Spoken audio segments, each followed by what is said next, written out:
Notre invitée ce soir est une actrice ivoirienne qui a marqué les esprits avec son rôle d'Estelle dans Le Mec idéal, un film qui avait obtenu les talons de bronze au FESPACO en 2011, on s'en souvient. Depuis, Emma Loès est une véritable star, connue, reconnue d'Abidjan à Dakar en passant par New York. Merci Emma Loès d'être sur le plateau de France 24. Merci Fatimata de m'avoir invitée. Alors c'est notre plaisir. Donc vous êtes marraine de la nuit de la série africaine qui a lieu à Paris en ce moment même d'ailleurs. 10 ans après votre première édition, parce que je m'en souviens, oui, à Ouagadougou. Dites-nous quelle saveur a ce cru 2021? C'est juste, c'est un rêve qui se réalise tout simplement parce que je me rappelle qu'avec Patou, mon agent, on avait décidé de le faire à Paris. Quand on l'a fait au FESPACO. Et c'était fatigant, on se demandait comment on allait le faire et tout. Et puis finalement, on y est. Donc, c'est un rêve devenu réalité. Donc, on dit merci déjà à tous ceux qui nous ont soutenus dans cette aventure, aux sponsors et aux partenaires.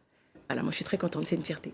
Ah bah, j'imagine. Et alors, vous jouez plusieurs rôles en ce moment dans plusieurs séries. La série, c'est un peu votre monde. Vous connaissez très bien les séries. Dites-nous, dans ce monde extrêmement compétitif quand même des séries dans le monde, quelle place, selon vous, occupe l'Afrique et quelle place elle devrait occuper d'ailleurs? Parce qu'elle a des choses à raconter, cette Afrique. Je pense déjà qu'elle occupe une très, très grande place. Parce que j'ai eu à regarder pas mal de séries. Et je me suis rendu compte qu'on était en avance. Et qu'on avait compris finalement qu'il fallait qu'on mette l'accent sur le professionnalisme dans ce métier d'actrice-acteur qui au début était négligé. Et pareil pour les réalisateurs aujourd'hui qui ont une autre vision de la chose. J'ai eu à regarder des films camerounais qui m'ont captivée, qui m'ont fait me demander si j'étais en train de regarder des films américains. Donc je me dis qu'arrivé un moment, on en est arrivé en fait à ce niveau d'évolution qu'on mérite tout simplement parce que oui, on a beaucoup de choses à raconter. Et je pense que là, c'est en train de se faire et c'est super. Et alors vous, maintenant, dans votre développement, dans votre carrière, si je puis dire, je sais que vous êtes aussi très présente sur les réseaux sociaux, etc. Vous êtes une influenceuse, dit-on, la femme africaine francophone la plus suivie. Alors là, vraiment, je ne sais même pas si on va finir cette émission parce que finalement, effectivement, vous êtes très connue et très reconnue. Et d'ailleurs, il y a des gens qui vous suivent en ce moment même parce que vous faites une télé-réalité en ce moment. Oui, c'est ma propre télé-réalité que je suis en train de produire parce que je suis fatiguée d'être exploitée. Voilà. Donc, j'ai décidé de commencer à produire ma propre télé-réalité, mes propres séries, mes propres longs métrages. Donc, tout ça, c'est en cours. Ah oui, ça c'est en cours. Bon, très bien, on suivra ça évidemment. Mais alors, par ailleurs, vous êtes devenue une icône pour les nouvelles générations. Des gens vous suivent, vous écoutent. Oui. Et il y a eu un événement, il y a quelques semaines, qui est très choquant, qui s'est passé en Côte d'Ivoire, à Abidjan, sur un plateau de télévision où vous y étiez, sur le plateau, la NCI pour ne pas la nommer, où il y a eu une simulation de viol en direct dans cette émission. Oui. Comment est-ce que vous l'avez vécu? J'étais choquée. J'étais choquée. D'aucuns ont dit que j'avais eu un rire, je veux dire, explosif, comme si j'étais en train de me moquer de quoi que ce soit, mais c'est faux. Je ne sais pas qui pourrait être OK avec le viol. Je ne suis pas OK avec le viol. Je me suis retrouvée là. Du coup, j'étais figée. J'étais figée. J'ai même, arrivé à un moment, sorti le mot « mais c'est un comédien ».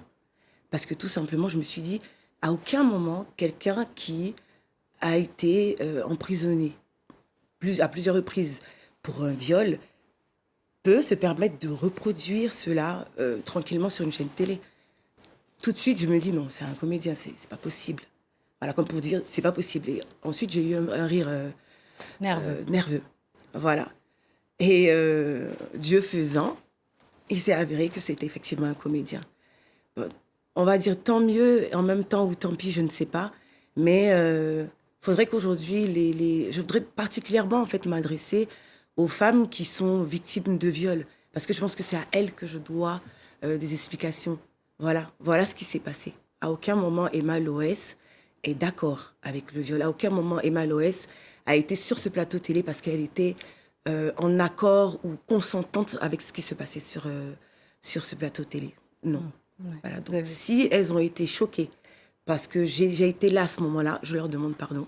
C'est légitime, mais qu'elles sachent qu'à aucun moment, je ne pourrais mener ce contre-combat, en fait. Voilà. Bien sûr. Et vous avez bien fait de le dire. Merci d'être venu justement sur le plateau du Journal de l'Afrique pour justement vous exprimer là-dessus. Et sur la nuit de la série, hein, évidemment, et sur les belles créations africaines qui sont en cours. On vous invite à les découvrir sur voilà, toutes les plateformes où il y en a. Hein. Donc n'hésitez pas à les découvrir. Donc c'est ainsi que nous refermons cette édition du Journal de l'Afrique. Merci beaucoup à tous ceux qui nous ont suivis.